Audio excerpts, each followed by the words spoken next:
The arrival D night was cold, and Marcus Chun could not sleep again. Like so many nights before, since the invasion began 3 years ago and changed everything humanity had ever known about their place in the universe. He sat by the window of his small apartment in what used to be called Denver, but was now designated Sector 7 by the HFY occupation authority, and he watched the patrol ships drift across the dark sky. Like giant metal insects searching for prey. Marcus had been a pediatric nurse before the world ended, and he had been good at his job because he genuinely loved helping children and seeing them recover from illness or injury had given his life meaning and purpose. But then the HFY had arrived. They came without warning on a Tuesday morning when Marcus was preparing for his shift at the hospital, and within 72 hours, the most powerful militaries on Earth had been reduced to smoking rubble and scattered resistance cells hiding in the ruins of civilization. The HFY were terrifying creatures that stood 7 feet tall with bodies covered in hard black chitin that could stop most bullets, and they had compound eyes that reflected light like thousands of tiny mirrors and mandibles that could cut through steel like paper. Their warlord class were the worst of all because they were bred specifically for combat and conquest, and a single warlord could kill dozens of trained soldiers before anyone could even react to the threat. Marcus had seen what they could do during the first days of the occupation, when resistance was still common and the streets ran red with human blood and the screams of the dying filled the air day and night. He had learned to survive by keeping his head down and following the rules and not drawing attention to himself, even when every fiber of his being wanted to fight back against the monsters who had stolen his world. The clock on his wall showed 3 in the morning, and Marcus was about to try sleeping again when he heard something that made his blood freeze in his veins. A knock at his door. Nobody knocked on doors at 3 in the morning in Sector 7 because the curfew was strictly enforced, and anyone caught outside after midnight was executed on the spot without trial or mercy. Marcus felt his heart pounding in his chest as he slowly approached the door and wondered if this was finally the end of his careful existence and if the occupation forces had finally come for him.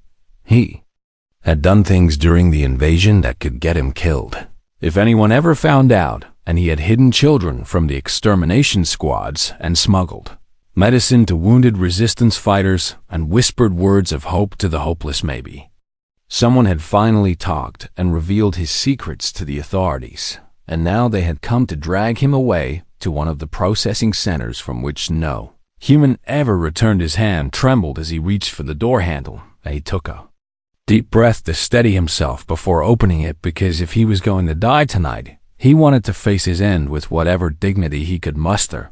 Door swung open, and Marcus felt his legs go weak beneath him. Standing on his doorstep was a nightmare made flesh, and it was not just any HFY warrior, but a warlord in full battle armor with the distinctive red markings that indicated the highest rank of military achievement. But not just any warlord. This was Vex Aranth Butcher of Europa, who had personally led the assault on the human colonies on Jupiter's moon and killed over 10,000 people in a single day of slaughter that had become legend among both species. This was the creature that human children were taught to fear above all others, and whose name was whispered in the dark as a warning about what happened to those who defied the occupation. Marcus knew he was already dead, because there was no other reason for such a being to appear at his door in the middle of the night, and he wondered if it would be quick or if the warlord would take his time as the story suggested. Something was wrong with the picture before him, and it took Marcus several seconds to understand what his eyes were telling him. The warlord was not standing in an aggressive posture ready to attack, but was instead hunched over slightly as if in pain or exhaustion, and those terrible compound eyes held something Marcus had never seen in any HFY before. It looked almost like desperation. Human. The creature's translator device crackled with a mechanical voice that held no emotion, but the body language told a different story. I require help. Marcus could not speak because his throat had closed up with fear and confusion, and he simply stared at the monster before him, trying to make sense of what was happening.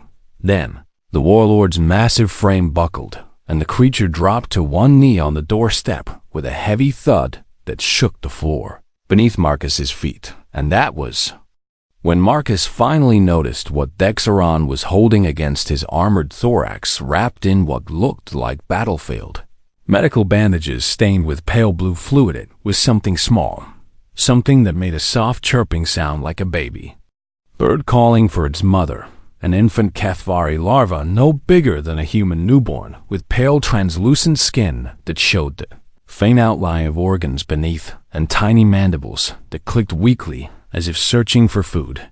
"My offspring is dying," Dexeron said, and even through the emotionless translator, Marcus could hear the tremor in the creature's actual voice beneath the words. "Your kind has medicine that can help, and I have heard stories about what humans can do, and I'm asking you to save her life."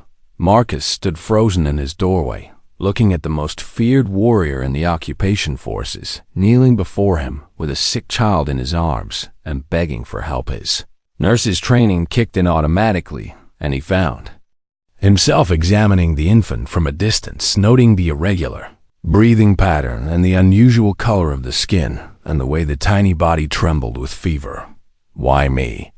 Marcus finally managed to say, and his voice came out as barely a whisper.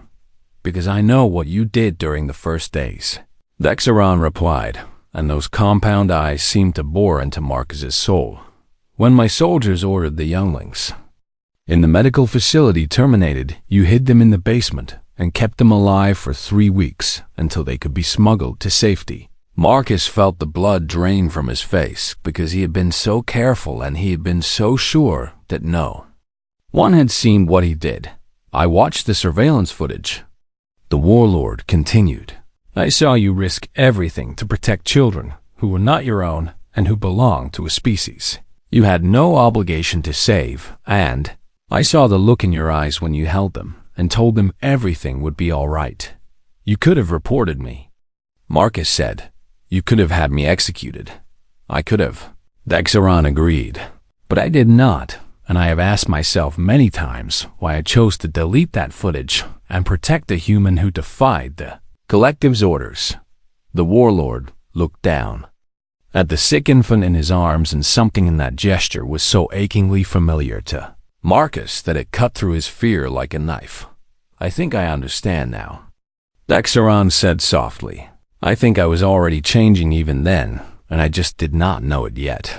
Marcus looked at the trembling larva, and then at the desperate warlord, and then at the empty street behind them where patrol drones could appear at any moment and discover this impossible scene.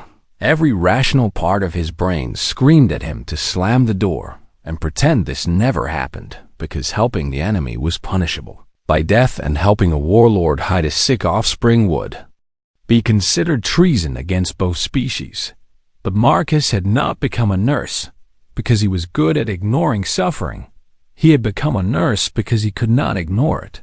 "Bring her inside," Marcus heard himself say, and he stepped back from the doorway to let the monster enter his home. "Quickly, before anyone sees you." Dexeron rose from his kneeling position and had to bend almost double to fit through the human-sized doorway. And once inside, the warlord seemed to fill the entire apartment with his massive presence. Marcus closed the door and locked it, and then turned to face the creature who had killed more humans than anyone could count. "I need to examine her," Marcus said, and his voice was steadier now because he was in familiar territory, and he knew what to do even if everything else about this situation was insane. "Put her on the table and tell me everything about her symptoms." The warlord obeyed without hesitation, and in that moment, Marcus realized something that would change everything he thought. He knew about the aliens who had conquered his world. Even the monsters could love their children, and that changed everything. The impossible request. Marcus worked quickly as he examined a tiny HFY larva on his kitchen table and tried to ignore the massive warrior standing behind him watching every move he made with those unsettling compound eyes. The infant was clearly in distress, with rapid shallow breathing and a body temperature that felt wrong, even though Marcus had no baseline for what a healthy HFY should feel like. He had treated human children for years, and he knew the signs of serious illness when he saw them, even in a species he had never touched before this moment. "How long has she been like this?" Marcus asked without looking up from his examination. 4 days, Dexeron replied, and there was something heavy in the warlord's translated voice that sounded almost like guilt. "I thought she would recover on her own, but she only grows weaker." 4 days, Marcus repeated, and he could not keep the frustration out of his voice. He waited 4 days before seeking help for a critically ill infant. "I could not risk revealing her existence," the warlord said, and for the first time Marcus heard something like defensiveness in the alien's tone.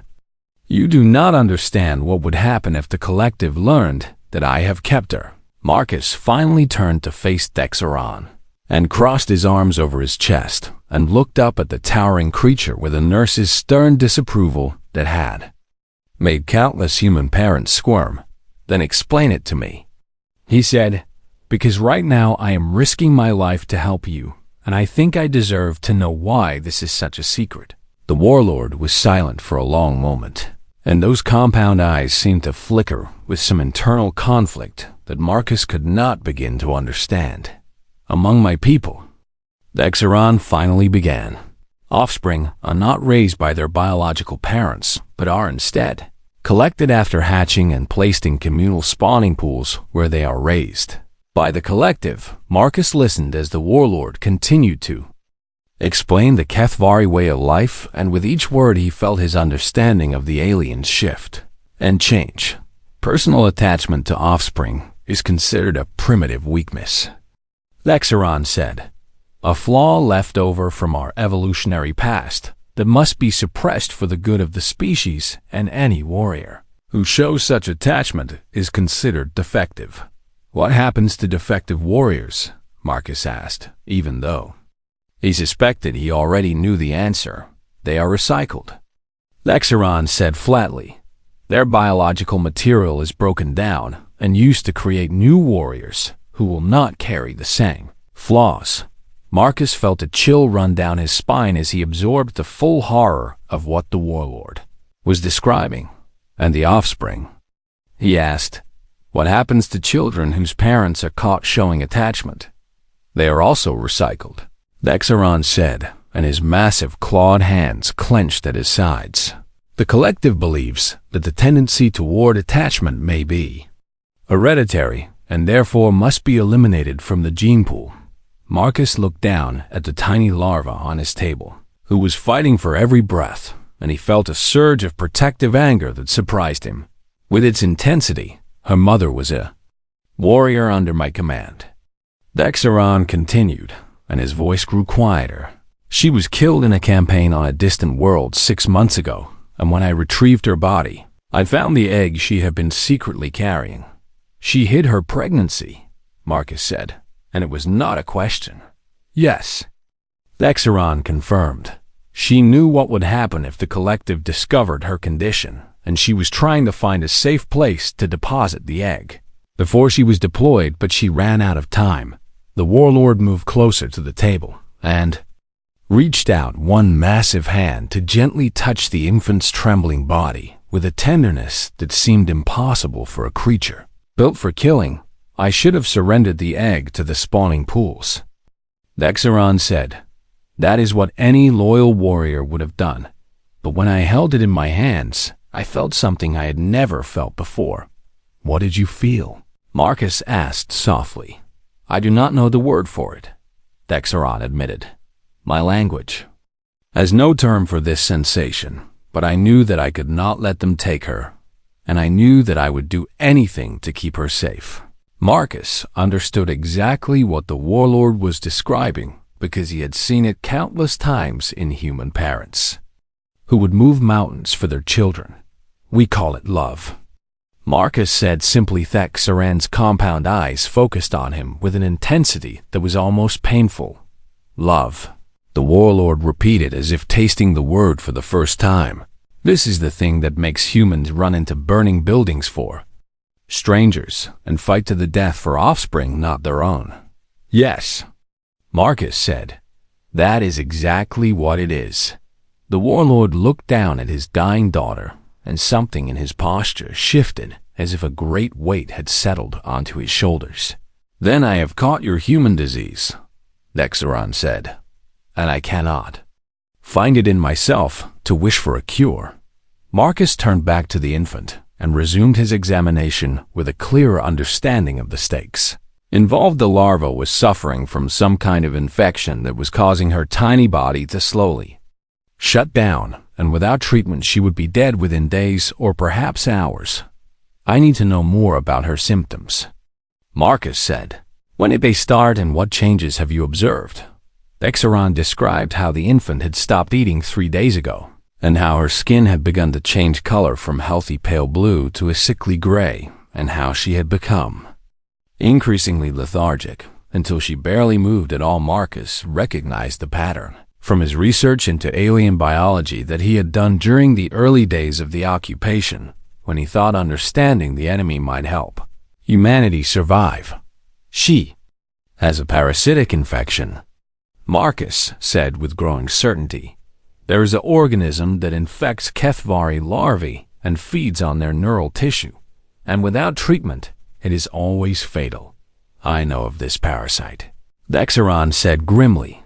Our medicine treats it through a purging process that kills the parasites but also kills nearly half of the infected larvae. That is barbaric, Marcus said before he could stop himself. It is efficient, the warlord replied, but there was no conviction in his voice. The collective believes that larvae strong enough to survive the purging are worth saving, and those who die were too weak to be useful anyway. Marcus shook his head in disgust at this callous approach to medicine that treated children as disposable resources rather than precious lives worth fighting for. There is another way, Marcus said slowly as a memory surfaced from his research. I read reports that human antibiotics have shown effectiveness against this parasite without the deadly side effects of your purging treatment. Hope flickered in Thexaran's compound eyes for the first time since he had arrived. Then you can save her, the warlord said, and it was not quite a question. Maybe, Marcus said carefully, but there is a problem. What problem? Thexaran demanded, and some of the warrior's intimidating presence returned to his voice. Human medicine is contraband under the occupation, Marcus explained. Any human caught possessing antibiotics or other medical supplies is executed, and their entire family is sent to the processing centers.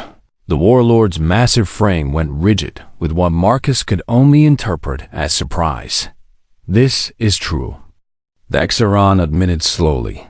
I had not considered how the occupation policies would affect my ability to obtain treatment. The medicine I need to save your daughter is illegal, Marcus said bluntly. Getting it will require breaking laws that your own people created, and if we are caught, we will both be killed along with anyone who helped us. He paused to let the weight of his words sink in.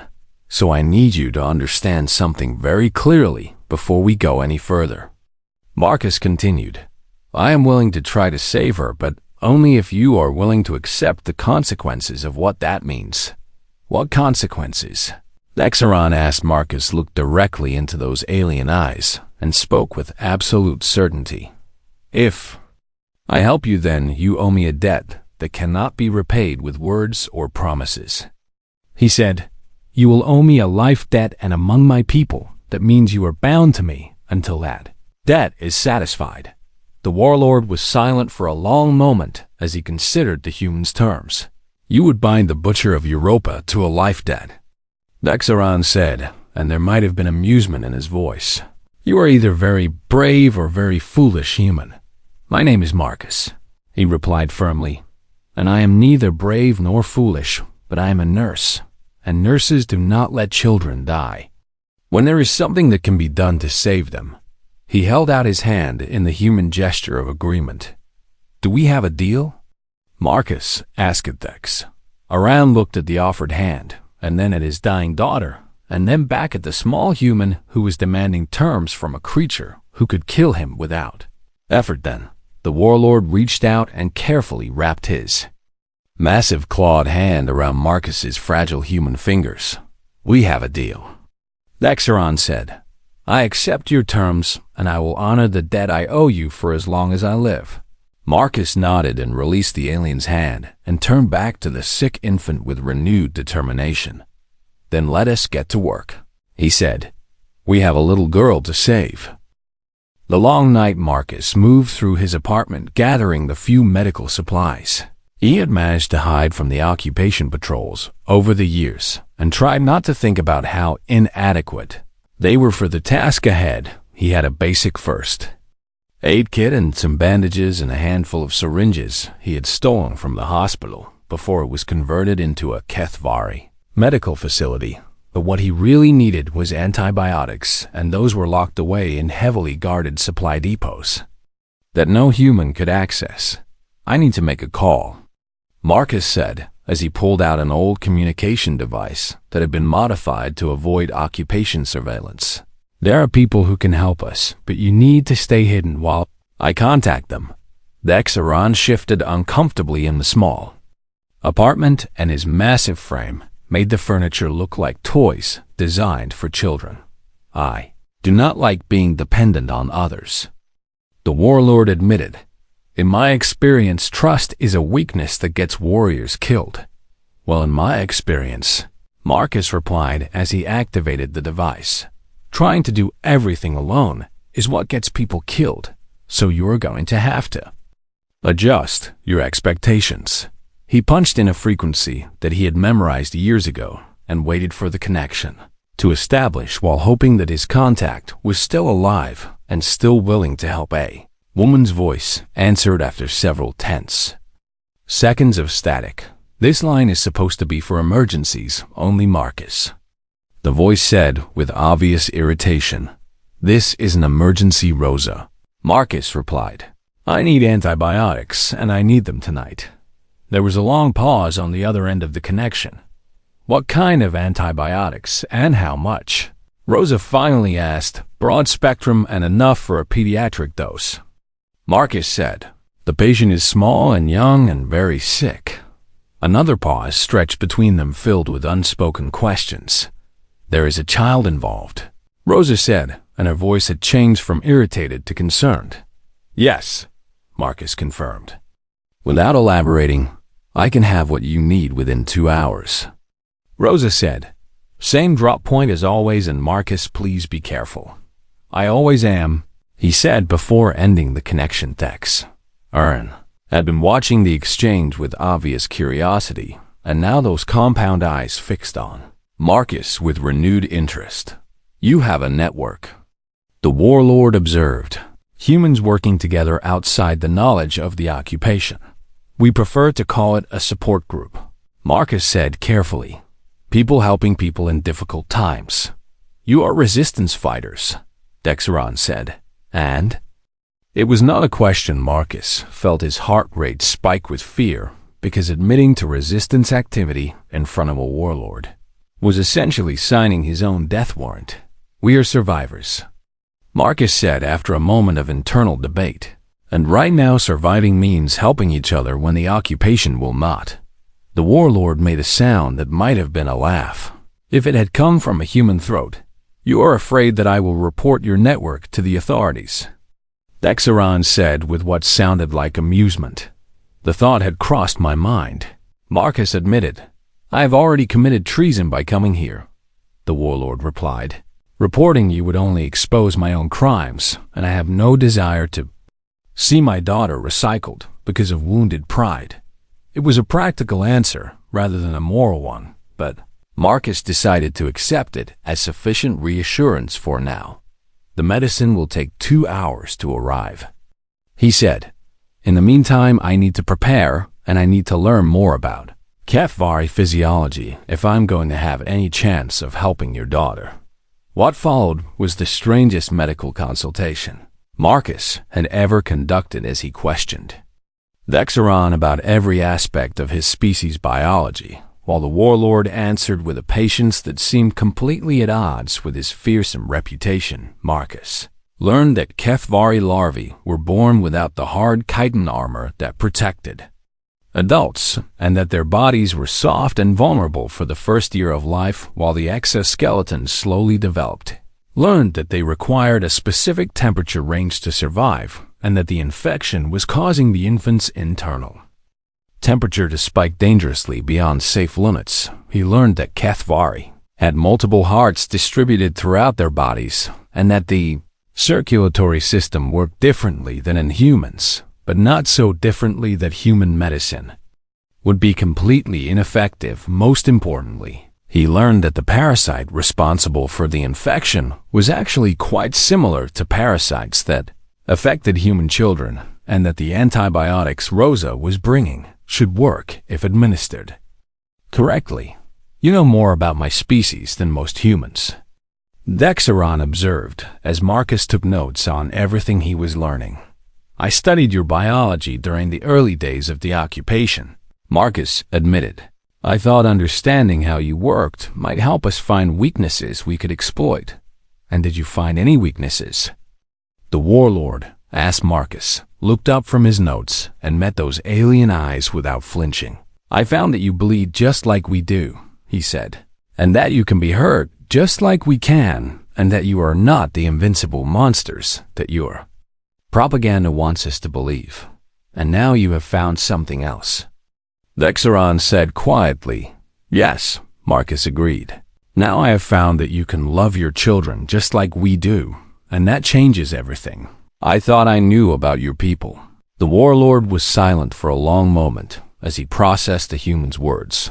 Why does it change everything? Dexeron finally asked. Marcus set down his notes and turned to face the alien warrior fully. Because love is not a weakness, he said. Love is what makes people do impossible things and survive unsurvivable situations and find hope when there is no logical reason to hope. He gestured at the infant on the table who was still fighting for every breath. You came to the door of a human you had never met, and you begged for help. Marcus continued. The butcher of Europa knelt on my doorstep and asked me to save his daughter, and that took more courage than any battle you have ever fought. It did not feel like courage, Dexeron admitted. It felt like desperation. Sometimes those are the same thing. Marcus replied. The hours passed slowly as they waited for Rosa's delivery, and during that time, Marcus learned more about the HFY than any human had probably ever learned from a living source. Dexeron spoke about his early life in the spawning pools, where he had been raised with thousands of other larvae and taught to fight and kill before he could even form memories. He spoke about the brutal training that had shaped him into a weapon and the countless battles he had fought across 100 worlds in service to the collective. He spoke about the emptiness he had always felt despite his victories and the strange restlessness that had plagued him for as long as he could remember. I thought there was something wrong with me, the warlord confessed. I thought I was defective because I could not find satisfaction in conquest the way my brothers did. What did you find satisfaction in? Marcus asked. Aran considered the question for a long time before answering. Moments of stillness. He finally said, watching a sunrise on an alien world, or listening to the sound of wind through strange vegetation, or seeing young creatures play without fear. Those are not the pleasures of a warrior, Marcus observed.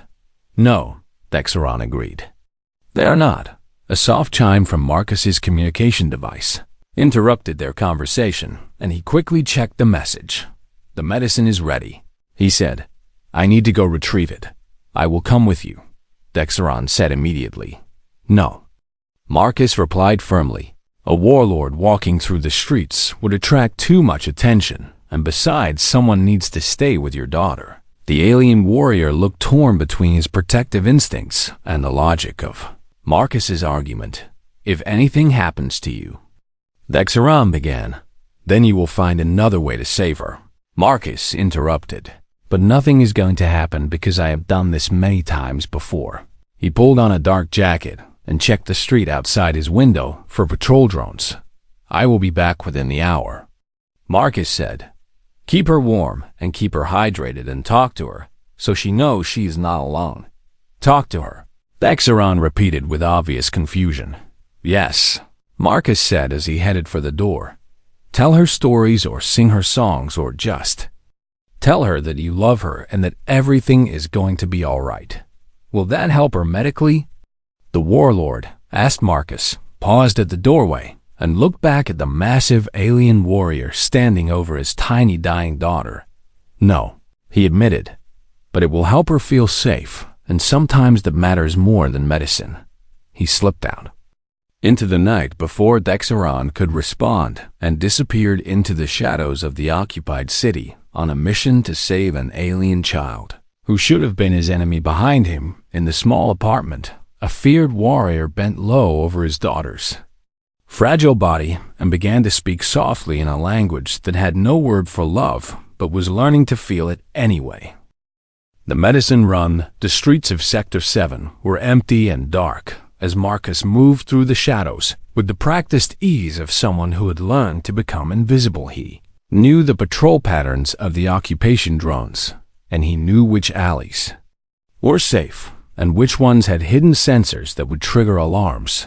3 years of living under Kethvari rule had taught him many things, and the most important lesson was that survival required constant vigilance and careful planning. The drop point was an abandoned bookstore 3 blocks from his apartment that had been gutted during the initial invasion and never rebuilt. Rosa had been using it for years as a place to exchange supplies and information, and it had never been discovered because it looked exactly like every other piece of destroyed rubble in the occupied city. Marcus slipped through a gap in the collapsed wall and found himself in what had once been the store's basement, where rows of water damaged books still lined the walls like silent witnesses to a world that no longer existed. Rosa was waiting for him in the darkness, and she was not alone too. Other figures stood behind her, and Marcus recognized them as fellow members of the underground network that had formed in the early days of the occupation.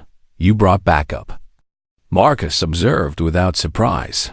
"You asked for pediatric antibiotics in the middle of the night," Rosa replied. "That suggests the child is in danger, and that means this is too important to handle carelessly." Rosa was a former pharmacist who had lost her entire family during the invasion and had channeled her grief into helping others survive.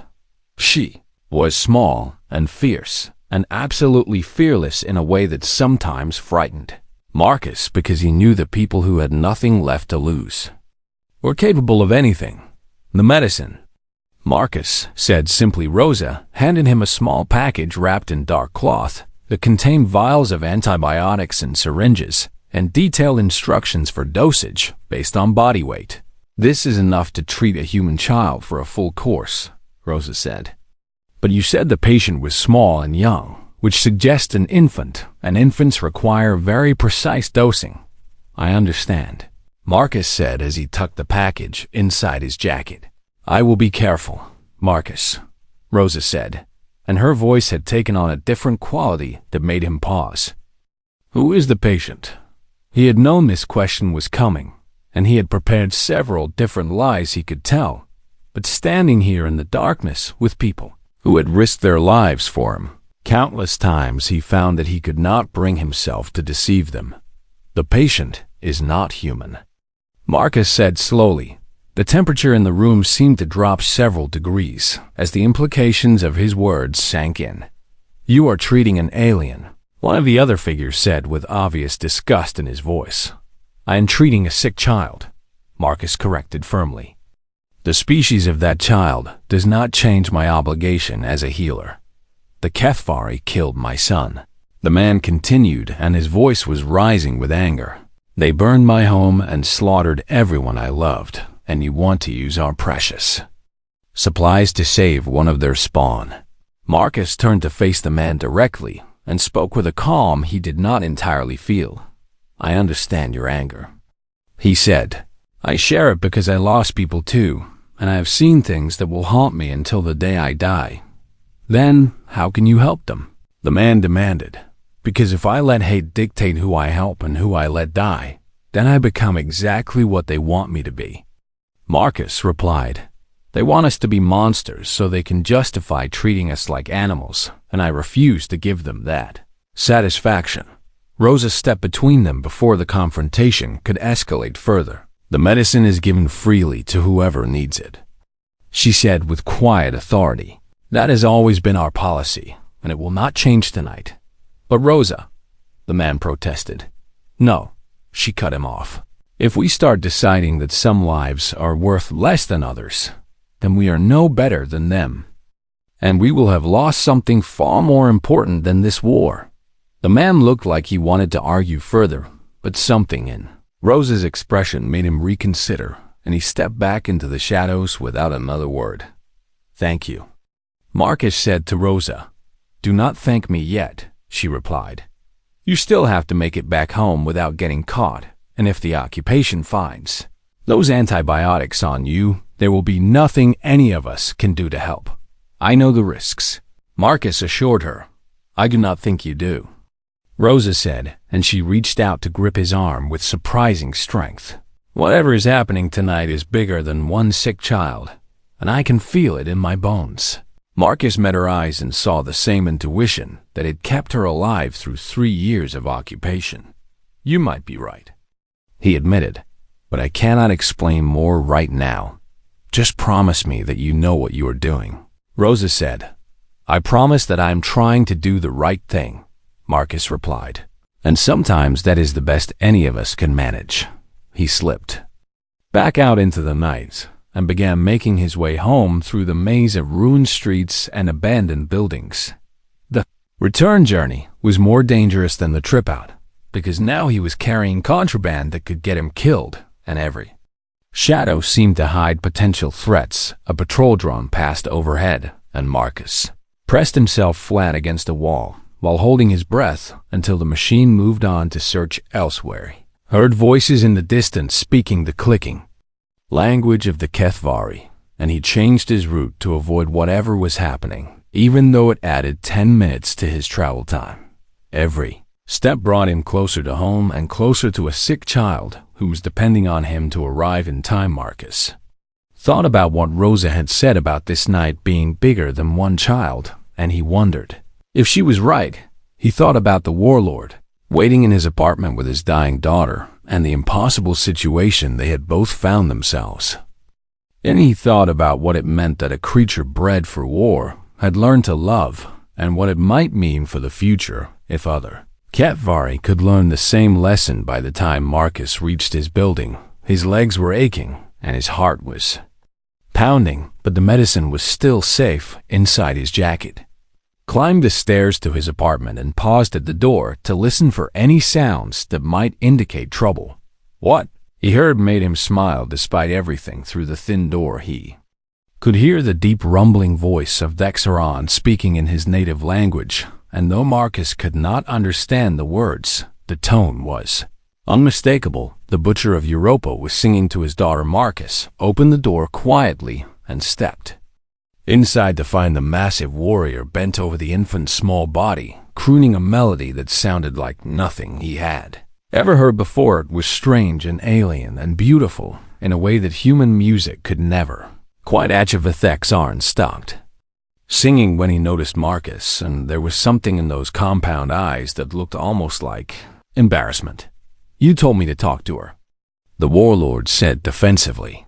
I did, Marcus agreed as he pulled the medicine from his jacket. And you did more than that. It is an old song, Dexeron explained, one that mothers used to sing to their offspring before the collective decided that such things were weaknesses to be eliminated. How do you know it? Marcus asked as he began preparing the injection. My own mother sang it to me before I was taken to the spawning pools, the warlord replied quietly. I was very young, and I should not remember, but somehow the melody stayed with me. Marcus paused in his preparations and looked at the alien warrior with new understanding. The collective tried to breed emotion out of your species," he said slowly. "But they never quite succeeded, did they?" "No," Dexeron admitted. "There have always been those who felt too much, and most of them learned to hide it, or were discovered and recycled, but the capacity for feeling never truly disappeared. It cannot disappear," Marcus said as he resumed his work, "because it is not a flaw or a weakness, but something fundamental to consciousness itself." He finished preparing the injection and turned to the sick infant who was now barely breathing.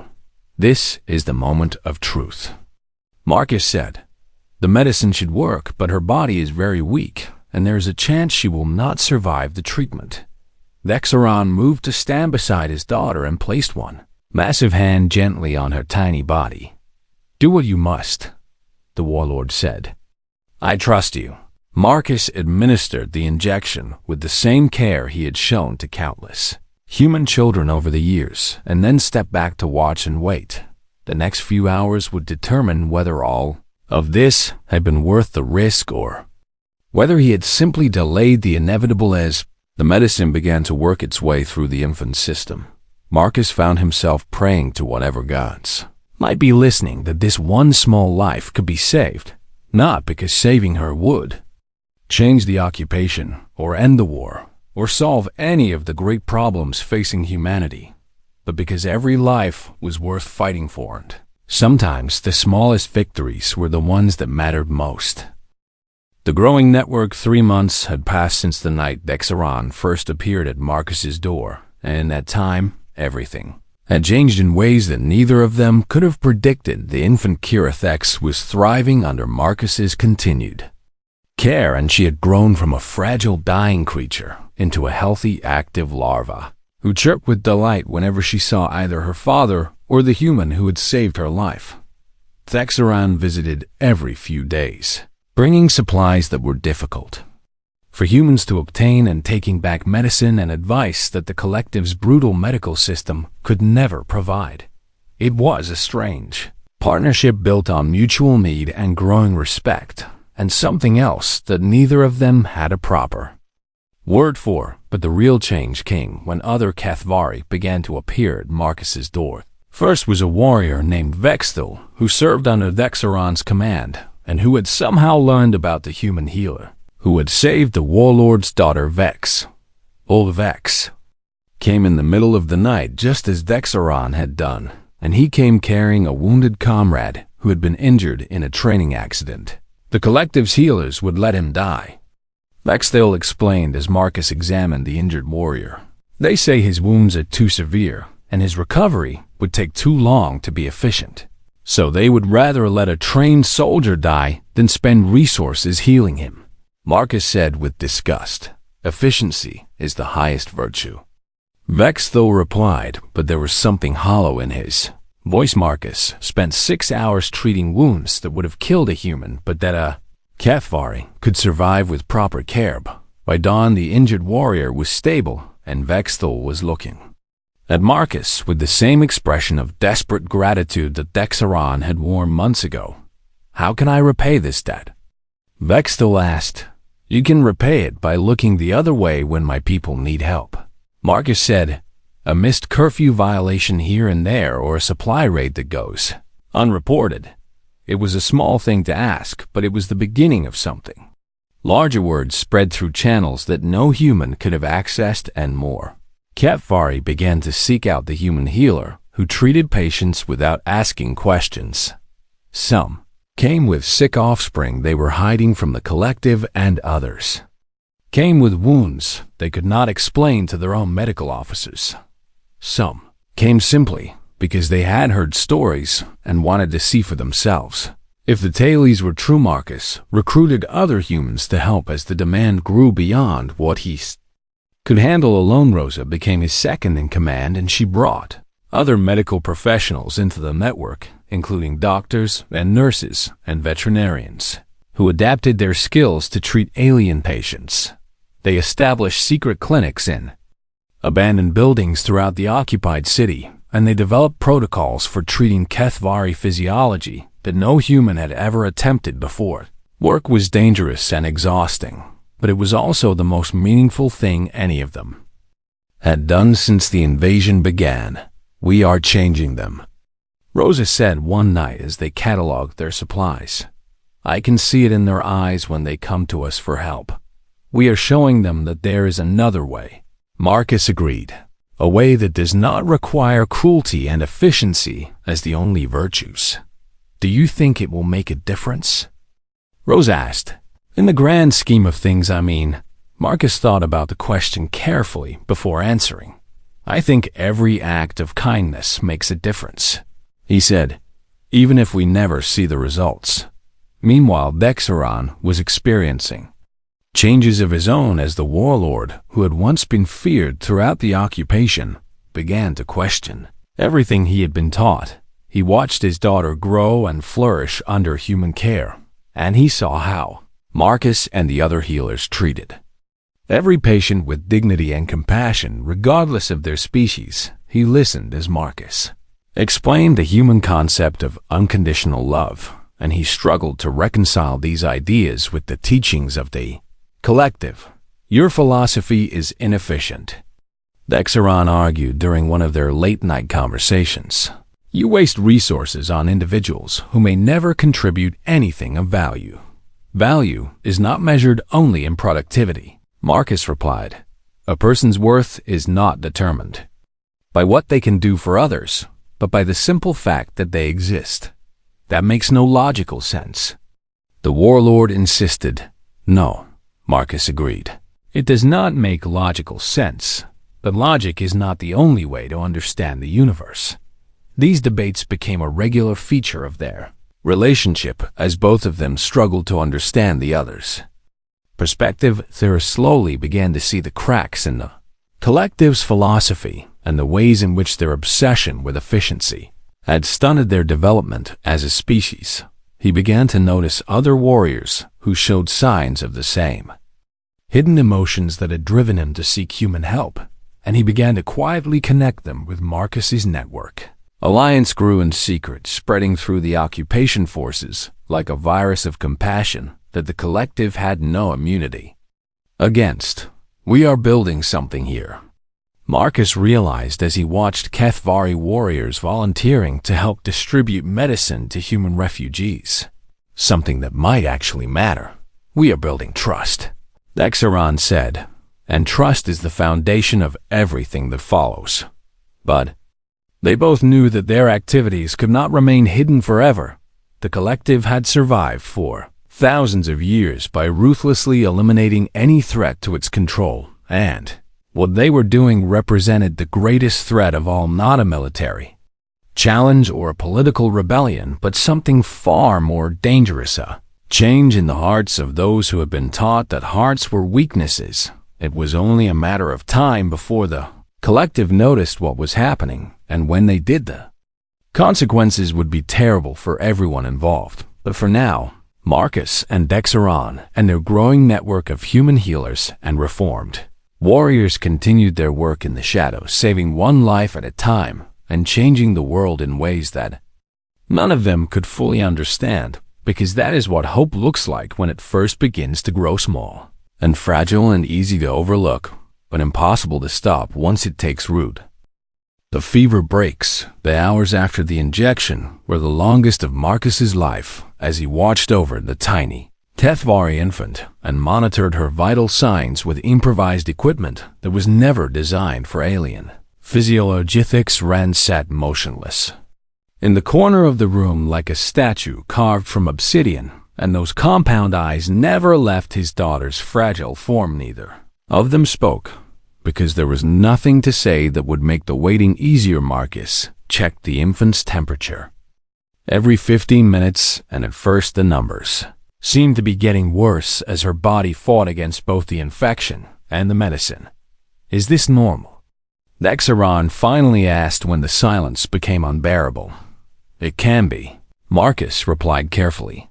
"Sometimes the body reacts strongly to new medication before it starts to improve." "But you are not certain?" the warlord pressed. "No," Marcus admitted. "I am not certain of anything right now." Dexeron made a sound that might have been a Psi if his species had lungs that worked the same way as humans. My people value certainty above all other virtues, the warlord said. We are taught from birth that doubt is weakness and hesitation is death.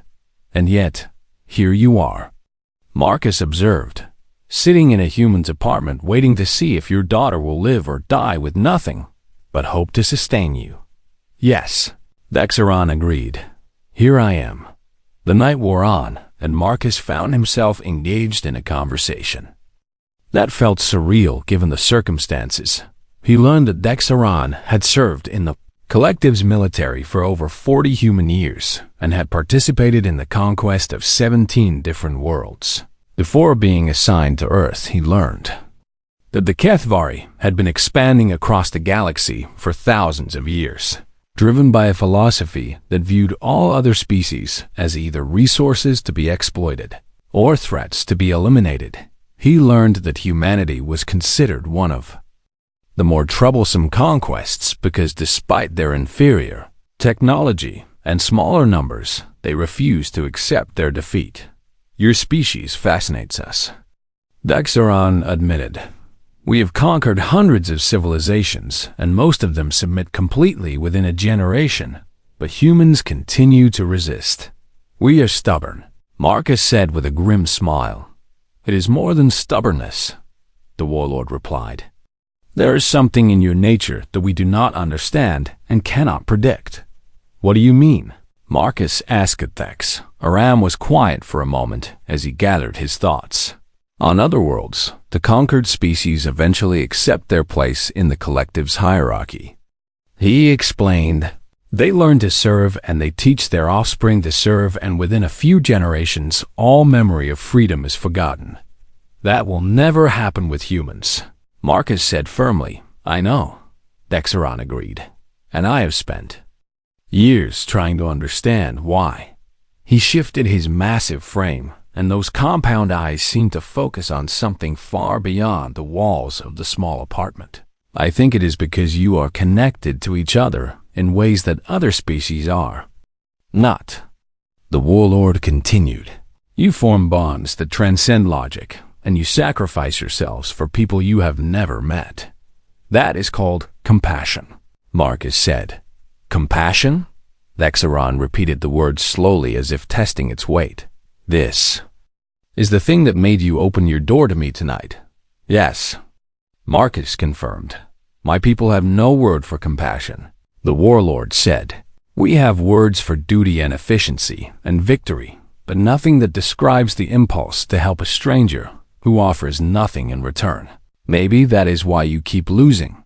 Marcus suggested. Dexeron's compound eyes fixed on him with sudden intensity. What do you mean? He demanded. I mean that you have conquered our planet and killed millions of our people, but you have not broken us, Marcus replied. And you never. Well, because every act of cruelty only strengthens our resolve. He gestured at the infant on the table. And now here you are asking a human to save your daughter because your own people would kill her. Marcus continued. The collective's philosophy is falling apart, and compassion is the weapon that is destroying it. Before Dex, Aran could respond. The infant on the table made a sound. It was soft and weak, but it was definitely a sound, and Marcus immediately moved to check her vital signs. Her temperature had dropped, not by much, but the trend was clearly moving in the right direction. The fever is breaking, Marcus said, and he could not keep the relief out of his voice. Dexeron was beside him in an instant, moving with a speed that reminded Marcus just how dangerous the warlord could be when he chose to act. She will live, the alien asked, and there was desperate hope in his translated voice. It is too early to be certain, Marcus cautioned, but the signs are good. Over the next hour, the infant's condition continued to improve as the antibiotics fought back against the parasitic infection that had been killing her. Her breathing became stronger, and her skin began to shift from sickly gray back toward healthy pale blue. By the time dawn began to lighten the sky outside the window, it was clear that the worst had passed. She is going to make it, Marcus finally said with confidence. She will need more doses over the next few days, but the infection is under control. Lexeron reached out and touched his daughter's tiny body with a gentleness that seemed impossible for hands. Designed to kill. You saved her life. The warlord said quietly. We saved her life, Marcus corrected. You came to me when anyone else would have given up, and that took courage. I cannot even imagine. What happens now? Lexeron asked. It was a question Marcus had been thinking about since the moment he agreed to help. Now you go back to your duties and pretend that none of this ever happened. Marcus said, and you keep your daughter hidden until she is old enough to protect herself. And you, the warlord pressed. What will you do? Marcus looked at the alien warrior who had been his enemy just hours ago and who was now bound to him by a debt that transcended species and circumstance. I will keep doing what I have always done. Marcus said, I will help people who need help regardless of who they are or where they come from, even if those people are Kethvari. Lexeron asked even then. Marcus confirmed. The warlord was silent for a long moment. You have given me much to think about. Lexeron finally said, things that challenge everything I was taught to believe. Good. Marcus replied, that means you are learning. Lexeron carefully gathered his daughter into his arms and prepared to leave before the day shift patrols began. I will return tomorrow night for the next dose of medicine. The warlord said, I will be here. Marcus promised at Dex. Ron paused at the doorway and turned back to face the human who had risked everything to save an alien child. Marcus Chun. The warlord said formally, I acknowledge the life debt I owe. You and I swear on my honor that I will repay it no matter what the cost. I know you will. Marcus said simply. The warlord nodded once and then slipped out into the early morning light, disappearing into the shadows with a skill that seemed impossible for a creature of his size. Marcus stood alone in his apartment, surrounded by the evidence of the strangest night of his life. He was exhausted and terrified and uncertain about what the future would bring, but for the first time since the invasion, he felt something he had almost forgotten: hope. Because if the Butcher of Europa could learn to love them, maybe there was hope for everyone. The Inquisitor, the transport ship, descended through Earth's atmosphere like a black blade cutting through clouds, and everyone in Sector 7 felt the weight of its arrival long before they saw it. Marcus was treating a young Kethvari with a broken limb when Lexeron burst through the door of the hidden clinic with an urgency that made everyone freeze. We have a problem, the warlord said, and his translated voice carried a fear that Marcus had never heard before. What kind of problem? Marcus asked as he finished securing the bandage on his patient. The worst kind, Lexeron replied. An Inquisitor has arrived from the homeworld. The word Inquisitor sent a ripple of terror through the Kethvari patients and staff who understood what it meant. Marcus did not understand, but the reactions of everyone around him told him enough. What is an Inquisitor? He asked. They are the enforcers of the collective's purity, Lexeron explained. They search for signs of deviation from proper behavior, and they eliminate any threats to the established order. Why would one come to Earth? Rosa asked from across the room. Because something has changed here, Lexeron said. The Inquisitor has detected statistical anomalies that suggest corruption within the occupation forces. Marcus felt his stomach drop as he understood what the warlord was saying. They know about us, he said. They know that something is wrong. Lexeron corrected. They do not yet know what or who, but they will find out, because that is what Inquisitors do. What happens when they find out? Marcus asked at Dex. Aran was silent for a long moment, and when he spoke his voice was heavy with resignation. Everyone connected to the network will be recycled, he said. Human and Kethvari alike will be eliminated, and all evidence of what we have built will be destroyed, including Kirathex. Marcus said quietly. The warlord's compound eyes flickered with a pain that needed no translation, including my daughter. He confirmed. Rosa stepped forward with the same fierce determination that had kept her alive through 3 years of occupation. "Then we need to act first," she said. "We need to find a way to stop this Inquisitor before it discovers the network." "You do not understand," Vexaron said. "Inquisitors are not ordinary warriors, and they cannot be fought or deceived or bargained with. Everything can be fought." Rosa insisted. "Not this," the warlord replied. "Inquisitors are chosen from birth for their complete lack of emotion, and they are enhanced with technology. That makes them nearly impossible to kill. Nearly impossible is not the same as impossible." Marcus Observethics turned to look at the human healer, who had started all of this with a single act of compassion. "What are you suggesting?" the warlord asked. "I am suggesting that we stop hiding and start fighting," Marcus said. "You told me months ago that humanity fascinates your people because we refuse to accept defeat." "I remember," Vexaron said. "Well, this is why," Marcus continued. "We do not give up even when the odds are against us, because giving up means losing everything we care about." He looked around the room at the mix of humans and Kethvari who had come together. Through shared need and growing trust, everyone in this room has something to lose, Marcus said. "Something the collective says we should not have and would destroy if they knew about it." The room was silent as his words sank in. "We can run and hide and hope the Inquisitor does not find us," Marcus continued. "Or we can stand together and show the collective that their way is not the only way." "You are talking about rebellion," Rosa said with wonder in her voice. "I'm talking about survival," Marcus replied. "Because if we do nothing, then everything we have built here will be destroyed anyway." Vexaron's massive frame was rigid with tension as he processed what the human was proposing. "You would fight the collective," he said. "A handful of humans and a few dozen reformed warriors against an empire that has conquered 1,000 worlds. We would fight for the right to exist as we choose," Marcus said. "The same right that every sentient being should have. It would be suicide," Vexaron said. "Maybe," Marcus agreed. "But it would also be a statement that cannot be ignored, and sometimes that matters more than survival." The room erupted into debate as everyone tried to process the enormity of what Marcus was suggesting. Some argued for caution and hiding, while others demanded action and resistance. The discussion went back and forth for hours as the weight of the decision pressed down on all of them. Finally, Vexaron raised one massive hand and the room fell silent.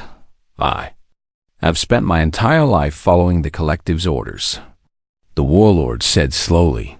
"I have conquered worlds and killed thousands and never questioned whether it was right." He looked at his hands as if seeing them for the first time. "But then I held my daughter for the first time and everything changed." He continued, "I learned that there is something more important than duty and efficiency and victory." His compound eyes found Marcus across the room. "You taught me that," Vexaron said. "You showed me that love is not a weakness but a strength."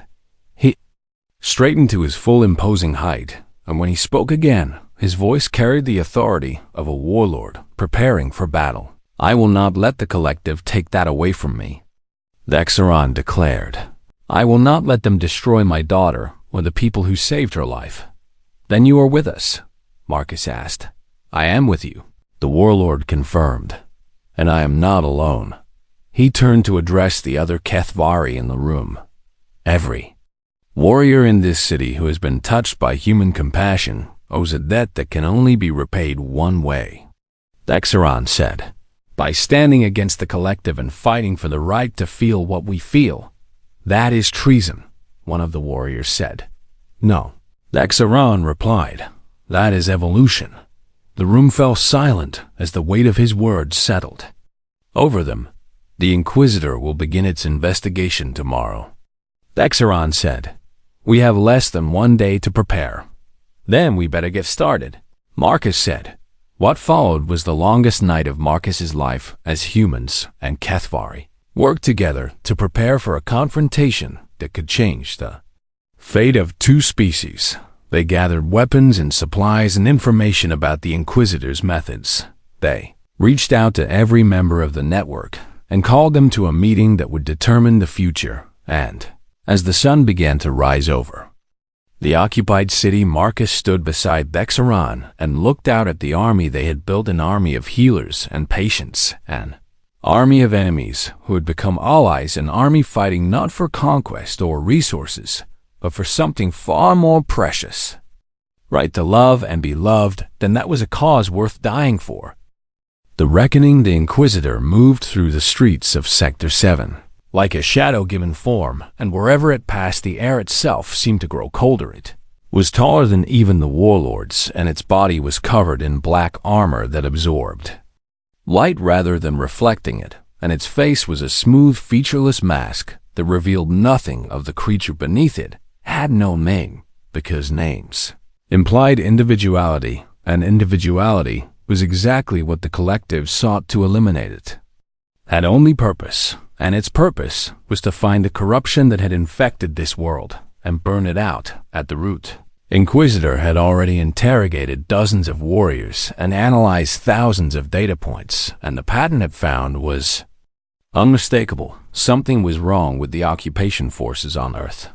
Too many warriors were surviving injuries that should have been fatal, and too few humans were being executed for minor violations, and the statistical models that the collective used to predict behavior were failing. There was a disease spreading through this world, and the Inquisitor intended to find its source and destroy it. The trail led to a section of the city where surveillance data showed unusual movement patterns and energy signatures that did not match any authorized activities. The Inquisitor did not call for backup because it did not need backup. It was designed to handle any threat alone. As the creature approached the coordinates that its analysis had identified, it detected multiple life signs gathered in what appeared to be an abandoned industrial building. The signatures included both human and Kethvari, which confirmed its suspicions about the nature of the corruption, unauthorized cooperation between species, the most dangerous deviation of all. The Inquisitor prepared to enter the building and eliminate everyone inside when the door opened from within. A human male stepped out into the light, and he did not run or cower as humans were supposed to do when confronted by collective enforcers. He simply stood there and looked at the Inquisitor with eyes that held no fear. "We have been expecting you," Marcus said calmly. The Inquisitor paused, because this behavior did not match any of its predictive models. "You will identify yourself and submit to interrogation," the enforcer commanded. "My name is Marcus Chun, and I am a healer," Marcus replied. "And I have come to offer you a choice." "Humans do not offer choices to the collective," the Inquisitor said. "No," Marcus agreed. "But I am not offering you a choice as a representative of humanity." He gestured to the building behind him, where dozens of figures were emerging into the light, humans and Kethvari standing side by side with weapons ready, but pointed at the ground. And at the front of the Kethvari group stood Dexaron, the Butcher of Europa, wearing full battle armor and holding his daughter in his arms. "I am offering you a choice as someone who believes that every sentient being deserves the chance to decide their own fate." Marcus continued. The Inquisitor's sensors scanned the assembled group and calculated the threat level. The humans were irrelevant, but the Kethvari warriors included several high-ranking officers, and their combined combat capability was significant.